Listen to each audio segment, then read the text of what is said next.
সঙ্গে আমার আল্লাহ কবুল করে নাই। বিড়ালের অভিশাপে মানুষ ফকির হয়ে যায়, বিড়ালের অভিশাপে মানুষগুলো ধ্বংস হয়ে যায়, বিড়ালের অভিশাপে দুনিয়ার সংসারের মধ্যে অশান্তি লেগে যায়।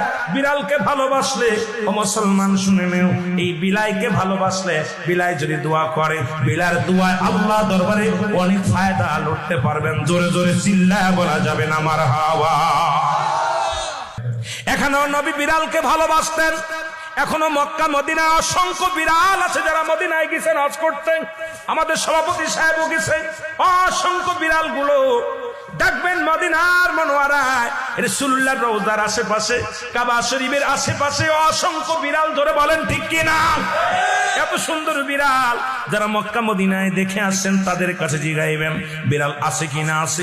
এই বিলাইদেরকে ভালোবাসবেন, বিলাইকে অভিশাপ দিবেন না। একবার এক মহিলা অমুসলমান রাসূলুল্লাহর কদমের মধ্যে একজন বিড়ালকে